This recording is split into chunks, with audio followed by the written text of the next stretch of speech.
जब मुझे पता चला कि मेरा पति बहुत ही ज्यादा खूबसूरत है तो मैं हैरान रह गई। वो कहते हैं ना कि हसीन पति और मीठा खरबूजा किस्मत वालों को ही मिलता है। मैं तो 7वें आसमान पर थी। मेरा पति वाकई बहुत खूबसूरत था, अमीर भी बहुत था और बहादुर भी। सुना था कि उसका किसी के साथ बहुत बड़ा झगड़ा हुआ था, लेकिन उसने उसकी ऐसी पिटाई की कि सारे शहर ने देखा।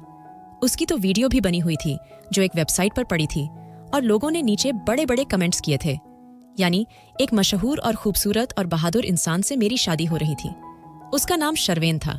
नाम भी क्या खूब था। मैं बहुत खुश हो गई। मैं भी किसी से कम नहीं थी, बहुत ज्यादा हसीन और खूबसूरत थी। हमारी जोड़ी अच्छी बनी थी, बल्कि अभी भी अगर देखा जाए तो मैं ज्यादा खूबसूरत थी। खैर, शादी की तैयारियां होने लगीं और मेरी शादी हो गई। जब मैं इस घर में गई तो उन्होंने मुझे इतने अच्छे से अपनाया कि सारे शहर ने देखा। हमारी शादी शहर की बड़ी शादियों में से एक थी।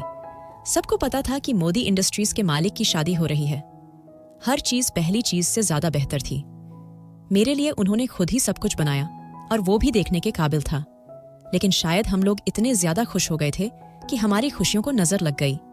खुशियों को नजर लगती है ऐसी बड़ी बड़ी शादियों में। बाद में कुछ न कुछ जरूर होता है, कुछ बुरा होता है। लेकिन ये नहीं पता था कि मेरे मामले में इतनी जल्दी हो जाएगा और इतना बुरा हो जाएगा। अभी मेरा पति मेरे कमरे में आने वाला नहीं था। अभी बहुत सी रस्में थीं, बहुत सा समय लगने वाला था। शायद जब वो मेरे कमरे में आता तो तब तक करीबन सुबह ही हो जाती। लेकिन ये लोग अमीर लोग थे। ये तो 12 बजे उठते थे, इसलिए इस बात से कोई फर्क नहीं पड़ता था। खैर, मेरा पति मेरे कमरे में आने वाला था। मुझे ये खबर मिल गई। मुझे फिर से तैयार किया गया। मेरा जो मेकअप खराब हो गया था वो सही किया गया, बल्कि मुझे सिंपल कपड़े पहनने को कह दिया गया। उन्होंने कहा कि उसे तुम्हें दुल्हन के रूप में देखने का कोई शौक नहीं है। तुम रिलैक्स हो जाओ, यहाँ पे कोई रिवायती काम नहीं होता। अगर उसे तुम्हें दुल्हन के रूप में देखने का शौक हुआ तो तुम फिर से किसी दिन दुल्हन बन जाना। और बात ऐसी ही थी। मेरे लिए जो साजो सामान लिया गया था वो ऐसा ही था कि अगर मैं रोज तैयार होती तो मैं दुल्हन ही लगती। इतने बड़े बड़े कामदार सूट और उसके साथ के जेवर पहनने जो मैंने कभी नहीं देखे थे। मेरी किस्मत चमक उठी थी।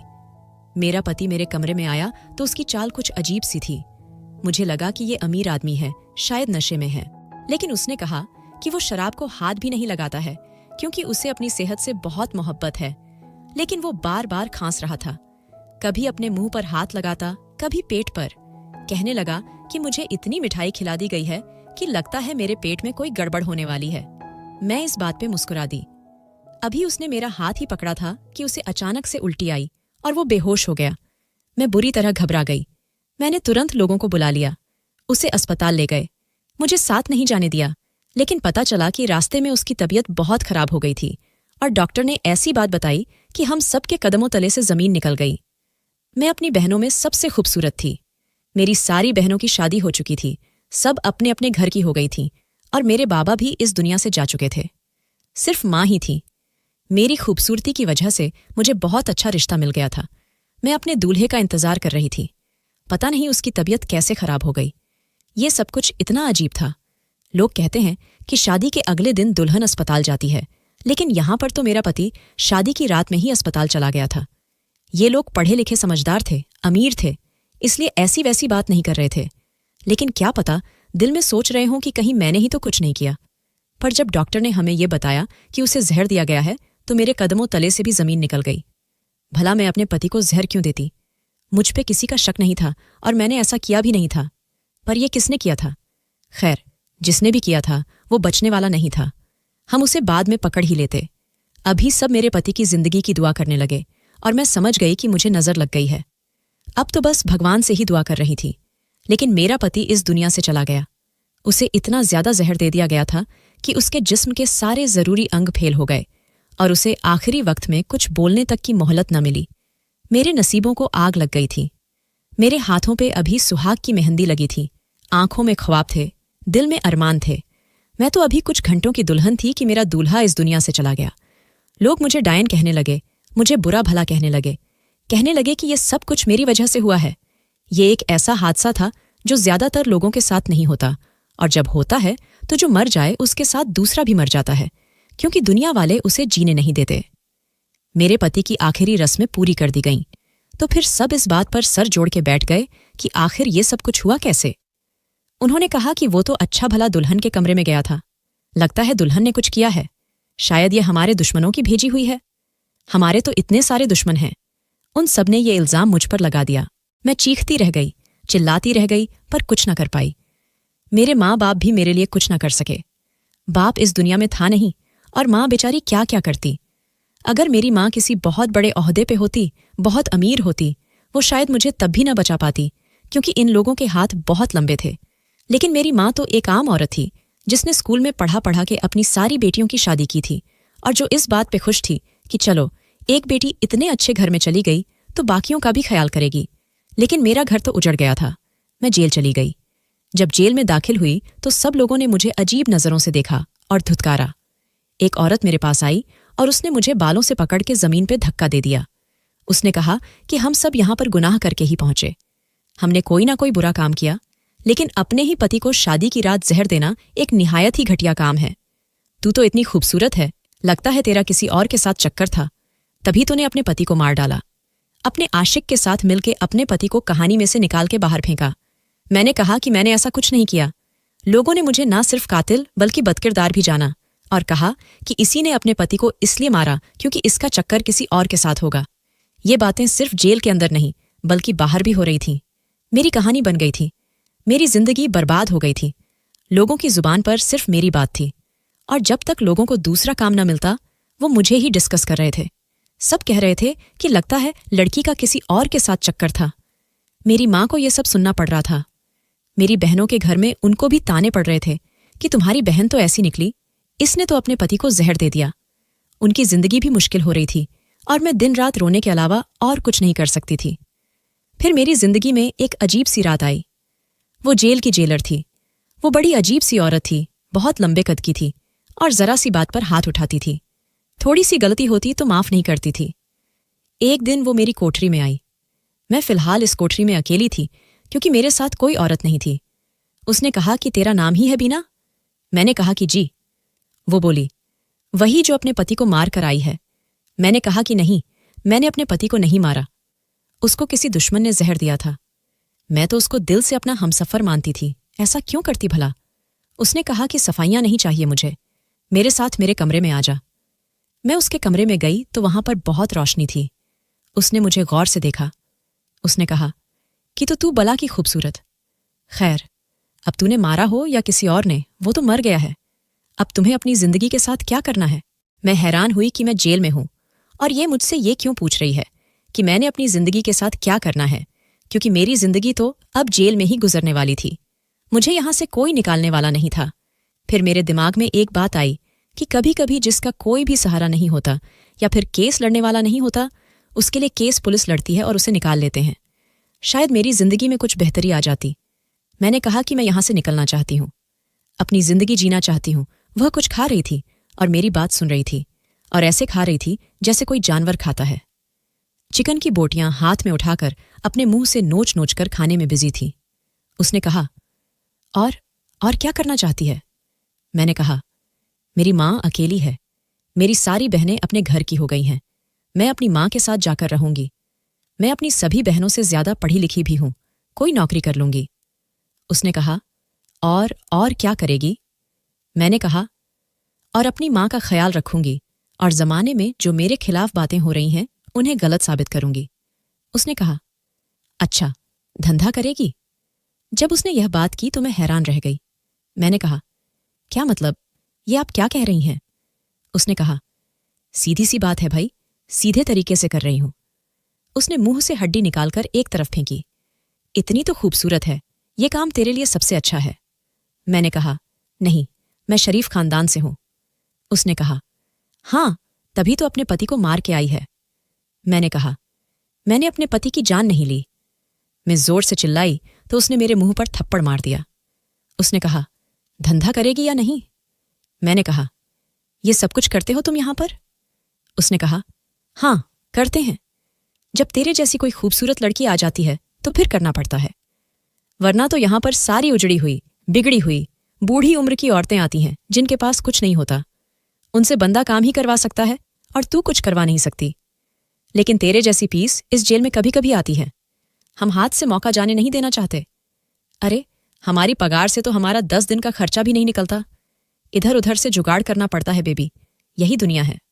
मैंने कहा, नहीं, मैं ऐसा कोई काम नहीं करूंगी। उसने कहा, चल, मुझे तो तेरी रजामंदी जाननी थी। अगर तू आराम से मान जाती तो मामला जरा सीधा हो जाता, लेकिन अब तू आराम से नहीं मान रही तो फिर खैर है, हम जबरदस्ती कर लेंगे। मेरे पेट में ऐसा दर्द हुआ कि जैसे मैंने अपनी मौत देख ली है। मैंने कहा, क्या मतलब जबरदस्ती कर लोगे? उसने कहा, फिर और क्या करें, मौका नहीं जाने दे सकते। उसने 2 औरतों को बुलाया जो मुझे जबरदस्ती कहीं ले जाने लगी। ये समझ नहीं आया कि यह क्या हो रहा है। वे मुझे एक जेल में बंद करके चली गईं, लेकिन यह वो जेल नहीं थी जहां पर मैं पहले रह रही थी, पर एक छोटा सा ही कमरा था। मैंने सोचा, चलो, इज्जत के गवाह जाने से बेहतर है कि मैं कैद में ही रहूं। लेकिन थोड़ी देर के बाद यहां पर एक आदमी दाखिल हुआ। मुझे नहीं पता था कि वह कौन है, पर शक्ल से पुलिस वाला लग रहा था, पर पुलिस की वर्दी में नहीं था। इस जेल के अंदर मुझ पर वह जुल्म भी हो गया जिसके बारे में मैंने कभी सोचा नहीं था। मेरे दिमाग में अभी भी मेरे पति की यादें थीं। मैं उसे वफ़ा करना चाहती थी, जबकि मैंने उसके साथ मुश्किल से आधा घंटा ही गुजारा था। मैंने तो उसे अपना सब कुछ मान लिया था। वह कितना खूबसूरत था, कितना हसीन था, कितनी जवान मौत थी। कैसे बर्दाश्त कर सकती थी मैं यह सब कुछ? बहुत परेशान थी। फिर मुझ पर इल्ज़ाम लगा दिया गया, मुझे यहां फेंका गया। पर आप जब सोचते हैं कि इससे बुरा क्या होगा, तो इससे भी बुरा हो जाता है। इंसान सोचता है कि इससे ज्यादा कुछ बुरा नहीं हो सकता, लेकिन हकीकत इससे भी ज्यादा मुश्किल में आपको डाल देती है। और मेरे साथ यही हो रहा था। मुझे वापस मेरी कोठरी में फेंक दिया गया। वहां पर कोई नई औरत आई थी। अब वह मेरे साथ रहने वाली थी, और मेरी हालत भी बड़ी बुरी थी।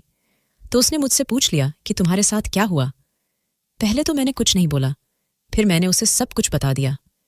यह शायद अच्छी औरत थी जो बाकियों की तरह मुझ पर तंज नहीं कस रही थी, क्योंकि उसने मेरी हालत देखी थी कि कितनी बुरी थी। उसने कहा, यह दुनिया ही ऐसी है। तू ये समझ के बड़ी जेल से निकल के छोटी जेल में आ गई है। तेरे जैसी खूबसूरत हसीन लड़की, वह भी बेवा, जिसके सिर पे न बाप है न भाई, तेरे साथ इससे भी बुरा होने वाला था। यहां पर आ गई है तो बच जाएगी, 1-2 जगह भटकेगी। अगर बाहर रहती तो पता नहीं कहां कहां भटकती रहती। मुझे उसकी बातें बिल्कुल भी अच्छी नहीं लग रही थीं। उसकी बातों से मुझे कोई तसल्ली नहीं मिल रही थी, उल्टा वह मेरे जख्मों पे नमक छिड़क रही थी। मैं चुपचाप बैठी रही। अब मैं और क्या कर सकती थी? औरत आखिरकार क्या कर सकती है? सिवाय रोने के वह कुछ नहीं कर सकती। हाँ, यह अलग बात है कि अगर चाहे तो बहुत कुछ कर सकती है, और शायद मैं उन औरतों में से नहीं थी। मेरी जिंदगी जेल में गुजर रही थी। मेरे साथ बुरे से बुरा हो गया था। मेरी आंखों से आंसू थमते ही नहीं थे। खाना तब खाती थी जब भूख से बेहोश होने वाली होती थी। क्या यह थी मेरी जिंदगी? क्या मैंने ऐसे ही जीना था, या मुझे अपने लिए कुछ करना चाहिए था? इस जेल में मेरी इज्जत के साथ बार बार खेलने लगे। वह जेलर औरत सबके साथ ऐसा ही करती थी। मेरे अलावा फिलहाल यहां पर कोई खूबसूरत लड़की नहीं थी, इसलिए उसकी सारी नजर मुझ पर ही थी। वह मुझ पर जुल्म भी करती, मुझसे यह सब भी करवाती, मुझे ताने भी देती, लेकिन मुझे और कोई काम नहीं करवाती थी। कहती थी कि इसकी खूबसूरती खराब नहीं होनी चाहिए। एक दिन मैं सब्जी काटने बैठ गई तो उसने मुझे उठा दिया और कहा कि यह सब नहीं कर। वह तो मुझे धूप में निकलने भी नहीं देती थी। मैं हैरान होती थी कि यह किस किस्म की औरत है, यह किसकी माँ है, किसकी बीवी है, उसने अपने बच्चों की क्या तरबियत की होगी। इसको सारी जेल की औरतें बद्दुआएं देती थीं, कहती थीं कि मर जाए। और फिर एक दिन जाने किसकी बद्दुआ लग गई कि वह जेल की छत से गिर गई। इस वक्त वहीं पे कोई औरत नहीं खड़ी थी। अगर कोई भी खड़ी होती तो उसे वहीं से धक्का देना अपना फर्ज समझती, लेकिन शायद वह खुद ही पांव फिसलने की वजह से नीचे गिर गई, और उसके बाद उसकी आंख शायद जहन्नम में ही खुली होगी। लेकिन हमें ज्यादा दिन का सुकून नहीं मिला, क्योंकि उसके बाद फिर से एक बहुत ही सख्त किस्म की जेलर औरत यहां पर आई, पर यह हमसे कोई उल्टा काम नहीं करवाती थी। मेरे अच्छे रवैये की वजह से और कम उम्र की वजह से फिर से मेरा केस ओपन करवा लिया गया है। जिन्हें नए नए वकील बने होते हैं और उनको ऐसे केस की फाइल दे दी जाती है जिनका कोई भी नहीं होता, तो वह केस लड़के तजुर्बा हासिल करते हैं। मेरी फाइल भी शायद किसी वकील के हाथ लगी थी। वह भी एक औरत थी। उसने मुझे मजलूम जाना और मुझसे मिलने के लिए आई। मैंने उसे सब कुछ बताया। उसने कहा, यह बात तो कोई पागल भी समझ सकता है कि अगर किसी औरत की शादी इतने अमीर आदमी से हो रही है तो वह पहली ही रात उसे जान से क्यों मारेगी, जबकि अगर वह उसकी बीवी बनी रहेगी तो उसे ज्यादा फायदा होगा। लेकिन जब किस्मत में कुछ बुरा होना होता है तो इस तरह की बातें एक तरफ चली जाती हैं और उन पर कोई गौर भी नहीं करता। तुम फिक्र नहीं करो, मैं तुम्हारी मदद करूंगी। उसने वाकई मेरी मदद की और 11 महीने के ट्रायल के बाद मुझे जेल से आज़ादी मिल गई। मैं पूरे 4.5 साल के बाद बाहर निकली थी। जब मेरी शादी हुई तो इस वक्त मेरी उम्र 18 साल की थी और अब मैं तकरीबन 23 साल की होने वाली थी। अभी भी खूबसूरत थी और कुंवारी तो रही नहीं, लेकिन खूबसूरत जरूर थी। सोचा कि किसी की बीवी बनकर बाकी की जिंदगी अच्छे तरीके से गुजारूंगी। अपनी माँ से मिलना चाहती थी। मुझसे मिलने कोई नहीं आया था, लेकिन मेरी आज़ादी की खबर मेरे घरवालों को दे दी गई थी। ये उस वकील ने बताया था। खैर, मैं अपने घर चली गई तो वहीं पर मेरी एक बहन बैठी थी, जो मेरी तीसरे नंबर वाली बहन थी। शायद माँ से मिलने आई थी, लेकिन वह कभी मिलने के लिए नहीं आती थी, क्योंकि उसका पति बहुत सख्त था। वह उसे बाहर आने जाने नहीं देता था। खैर, मैंने उसे देखा तो गले से लगाने की कोशिश की। आखिर में अपनी बहन को इतने अरसे बाद देखी थी, लेकिन उसने मुझे दूर झटका दिया और कहा, तू कहाँ से आई है? कल मोहल्ले में तेरी वजह से हमारे सारे खानदान की इतनी बेइज्जती हुई और तू मुंह उठाकर यहां आई। मैंने कहा, अपनी माँ से मिलने आई हूं। उन्होंने कहा, कौन सी माँ? तेरी माँ भी इस दुनिया में नहीं है। वह तो जमाने की बातें सुन सुनकर ही मर गई और तेरी वजह से मुझे तलाक हो गई। सबने कहा कि तेरी बहन ने अपने पति को जान से मार डाला, तो तू भी अपने पति को जान से मार देगी। यह घर अम्मी ने मेरे नाम कर दिया है। मैं यहां पर अपने बच्चों के साथ रहती हूं और तेरे लिए यहां पर कोई जगह नहीं है, तो यहां से जा सकती है। उसने तो मुझे अंदर पांव भी रखने नहीं दिया। बाहर से ही सब कुछ खत्म कर दिया। जीते जी मार डाला। मैं हैरान रह गई। बाद में पता चला कि उसने इस घर के बदले में किसी और शख्स से शादी की है, यानी किसी शख्स को यह कहा है कि वह यह कर उसके नाम कर देगी, बस वह उससे शादी करे और उसका और उसके बच्चों का खर्चा उठाए, क्योंकि उसके पास कमाने वाला कोई नहीं था और आज कल में ही उसकी शादी थी। यह सब मुझे सामने वाली आंटी ने बताया, जिन्होंने मुझे देखा तो मुझे एक रात के लिए अपने घर में रख लिया, लेकिन मैं वहां हमेशा नहीं रह सकती थी। मोहल्ले वालों तक यह बात पहुंच चुकी थी कि मैं वापस आई हूं। अब वह मुझसे बात करना चाहते थे, पता नहीं किस लिए, या तो सारी कहानी जानने के लिए और या फिर मुझे ताने देने के लिए, और मैं उन दोनों के ही मूड में नहीं थी। मेरी जिंदगी तो जैसे बर्बाद हो गई। मैं सोचने लगी कि मेरा क्या कसूर था, मैंने क्या किया था। मैं तो सिर्फ इस बात से खुश थी कि मेरी शादी एक अच्छे घर में हो रही थी। क्या मुझे इतनी बुरी नजर लगी थी कि मेरी अभी भी बचत नहीं होने वाली थी? मुझे अभी भी कहीं सुकून मिलने वाला नहीं था। कोई किसी के साथ इतना बुरा कैसे कर सकता है? मैंने अपनी बहन से कहा कि देखो, शाम होने वाली है, मुझे एक रात के लिए तो रुकने दो। यह वही घर है जहां हम सबने इतना अच्छा वक्त गुजारा है। हमारा बचपन इस घर में गुजरा है और जवानी भी। हम लोग इसी घर से दुल्हन बनकर विदा हुए थे। इतना जुल्म नहीं करते हैं। उसने कहा कि अगर मैंने तुम्हें एक रात भी यहां रुकने दिया तो मेरी जिंदगी फिर से बर्बाद हो जाएगी तुम्हारी वजह से। मुझे मेरे शौहर, मेरे बच्चों के बाप ने छोड़ दिया। इससे बड़ी बात और क्या हो सकती है? अब तुम क्या चाहती हो कि मेरा मंगेतर भी मुझसे नाराज हो जाए, वह भी मुझे छोड़ के चला जाए? वह भी बहुत अच्छा इंसान नहीं है, उसकी 2 बीवियां हैं, फिर भी वह मुझसे शादी कर रहा है, वह भी लालच में आके। मेरे हालात तुमसे भी ज्यादा बुरे हैं। तुम्हारे साथ तो कोई नहीं था, मगर मेरे साथ तो 3-3 जानें थीं। मेरी बहन थी, उनकी आंखों में आंसू आ गए। वे मेरे सामने हाथ जोड़कर बोलीं, मुझे माफ कर दो, फिर यहां से चली जाऊं। मैंने सिर झुका लिया और कहा, ठीक है, भगवान तुम्हें खुश रखे, तुम्हारे नसीब अच्छे हो। मैंने तुम्हारे साथ जानबूझकर कुछ नहीं किया, ये तुम्हें भी पता होगा। मुझे तो इस बात की समझ नहीं आती कि एक इंसान खुद मुसीबत में पड़ा है, वह किसी और के लिए मुसीबत कैसे बन सकता है? वह तो खुद इतनी बड़ी मुश्किल में फंस गया है। क्या मेरे लिए यह सब कुछ आसान था कि मेरा पति शादी की रात को ही मर गया और मुझे बाहर निकाल दिया गया, वह भी इतने अच्छे से? यह तो ऐसा ही था कि अभी मैंने अपने ख्वाबों को पूरी तरह से जिया भी नहीं था। मुझे झटके से जगा दिया गया था। मैं इधर उधर फिरती रही और रात हो गई तो सड़क पर बैठकर रोने लगी।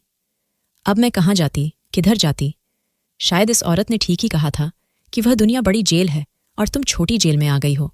वहां पर तुम्हारे साथ ज्यादा बुरा होगा, क्योंकि अब रात थी और मैं एक इतनी खूबसूरत लड़की सड़क पर बैठी थी, अकेली और बेसहारा। मेरा घर, जहां मेरी एक बहन भी थी, वह यहां से 2 गलियों के फासले पर था, लेकिन मैं पनाह लेने के लिए वहां नहीं जा सकती थी। मुझे बहुत भूख भी लगी थी। आसमान की तरफ देख रही थी और सोच रही थी कि मेरी किस्मत इतनी बुरी है। जब मैं इस जेल में थी तो मुझे बहुत से लोग मिले। मैंने उन सब से बारी बारी मदद की अपील की थी। एक शख्स को मैंने कहा था कि मैं तुमसे शादी कर लूंगी, तुम्हारी बीवी बनकर तुम्हारे साथ रहूंगी।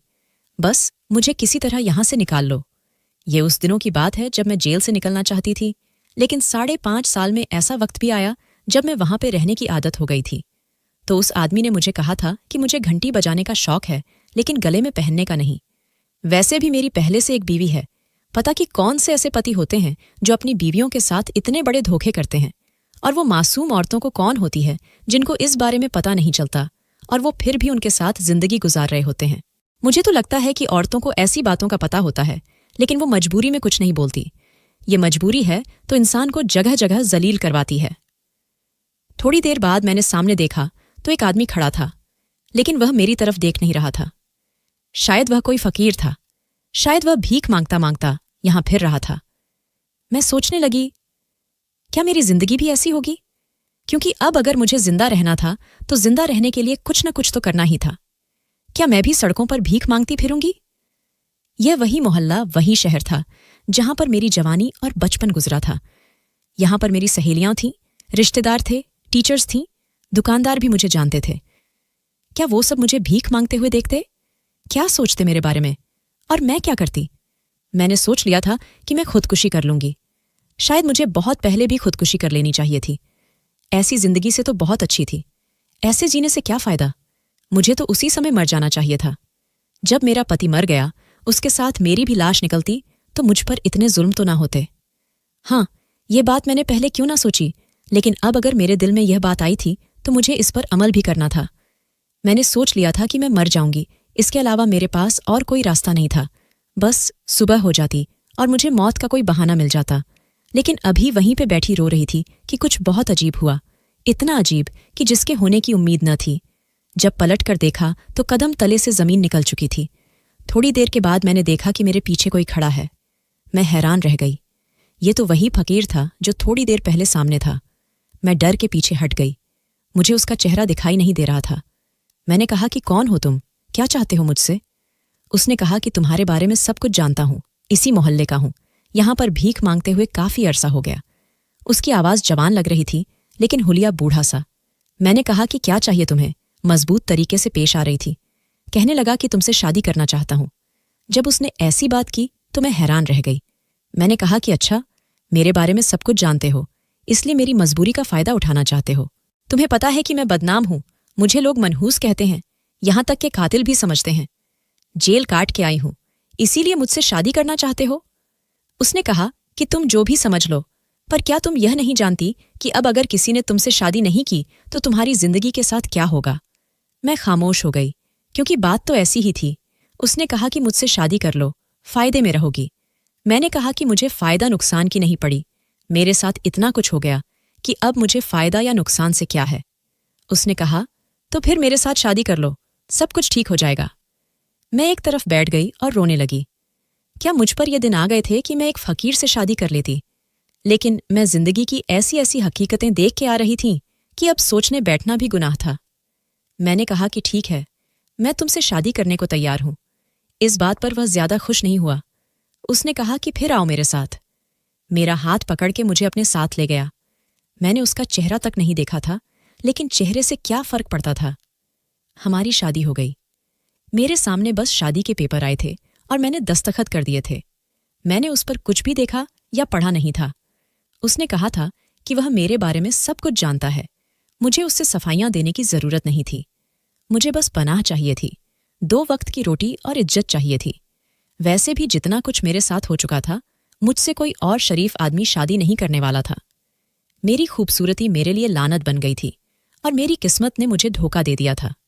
मेरी किस्मत में सिवाय जिल्लत के कुछ भी नहीं लिखा था। मेरी किस्मत थी, पर मैं हैरान हुई कि वह मुझे शादी करके घर में ले आया। एक बेड था इस कमरे में, जिसके ऊपर स्टेज भी लगी हुई थी। मैं हैरान रह गई कि इस फकीर के पास एक घर और यह सब सामान कैसे पूरा कर लिए। खैर, मैं यहां पर बैठ गई। वहां पर कुछ कपड़े भी रखे थे। उसने कहा कि तैयार हो जाओ, तुम जैसी भी हो, मेरे लिए तो मेरी दुल्हन हो। मैं भी मुंह हाथ धो के आता हूं। मैं सोचने लगी कि हाँ, इसको मुंह हाथ धोने की जरूरत है। मैं तैयार होकर स्टेज पे बैठी थी कि जब वह कमरे में दाखिल हुआ तो उसको सामने देखकर मेरी रूह कांप उठी, क्योंकि वह कोई और नहीं बल्कि मेरा पति था। मैं हैरान रह गई। मैंने कहा कि आप तो मर गए थे, अब यहां पर कैसे आ गए? मैंने अपना सर पकड़ लिया और मैं बेहोश हो गई। जब होश आया तो वह फिर से मेरे पास बैठा था। मैं फिर से चीख उठी। उसने मेरे मुंह पे हाथ रख दिया और कहा कि मेरी बात गौर से सुनो। उसने कहा कि मैं मरा नहीं था, मुझे जहर दे दिया गया था, लेकिन मैं जिंदा था। पर मैंने डॉक्टर्स को कहा कि वह मुझे मरा हुआ साबित करें। और उसके बाद क्या तुमने मेरा मरा हुआ चेहरा देखा था? मैंने कहा कि नहीं, मुझे तो ऐसा भटकाया गया, ऐसा घुमाया गया कि मैं तो कुछ भी न देख सकी। उसने कहा कि मैंने जानबूझ के अपने आप को मरा हुआ साबित किया था, क्योंकि अगर मैं बच जाता तो वो सारे मिलके फिर से मेरे खिलाफ साजिश करते। उन्होंने बहुत बड़ा जाल बिछाया था मेरी जायदाद हासिल करने के लिए। मेरे सौतेले बहन भाई और सौतेली माँ ने ये सब कुछ किया था। उन्होंने तुम्हें भी एक तरफ कर दिया और मुझे भी भटका दिया। मैं बच तो गया था, लेकिन ये जहर ने मुझे बहुत ज्यादा तकलीफ पहुंचाई थी। मैं 2-2.5 साल तक बिस्तर पर पड़ा रहा। पता नहीं किस तरह से मुझे बचा लिया गया। मेरा एक दोस्त था जिसने मेरी मदद की थी। मेरी सेहत का सफर बहुत ही सुस्त रफी से चल रहा था। रोज ऐसा लगता था कि मैं मर जाऊंगा, और न जाने कितने अरसे के बाद मैं ठीक हुआ। लेकिन उसके बाद मेरे पास कुछ भी नहीं था। फिर पता चला कि तुम्हें जेल में भेज दिया गया है। मैंने ही उस वकील औरत को वहां पर भेजा था और तुम्हें निकालवाया था। तुम्हें निकालवाना भी बहुत मुश्किल था, और मैं अपने आप को जिंदा साबित नहीं करना चाहता था। मैंने किसी तरह तुम्हें बाहर निकालवाया और तुम्हारे पीछे पीछे ही था। फकीर का हुलिया बनाकर आया था। उन लोगों ने जिस जायदाद पर कब्जा किया है वह शायद 70 गंज है, लेकिन अभी भी 30% जायदाद मेरे पास है। लेकिन मैं खून खराबा नहीं चाहता। वो लोग कभी हमें जीने नहीं देते, इसीलिए अब हमें कुछ नहीं चाहिए। बस तुम मुझे वापस मिल गई हो और हम दूसरे शहर चले जाएंगे, जहां मेरे बाबा का एक और बंगला था और कोई थोड़ा बहुत कारोबार भी। हम उधर ही रहेंगे। मुझे माफ कर दो कि ये सब करने में मुझे बहुत वक्त लग गया, लेकिन तुम मेरी बीवी हो और तुम मुझे याद थी। मैं फूट फूट के रोने लगी। मैं अपने पति के गले लगकर रोने लगी। मैंने उसे सब कुछ बताया। वो भी अजीब सी हालत में आ गया और उसने कहा कि ये सबको एक ख्वाब समझ के भूल जाओ। लेकिन फिर भी हम लोग साथ थे और हमारा साथ ही हमारी ताकत बना दी। दोस्तों, वीडियो कैसा लगा? कमेंट करके जरूर बताएं। वीडियो को लाइक और चैनल को सब्सक्राइब जरूर करें।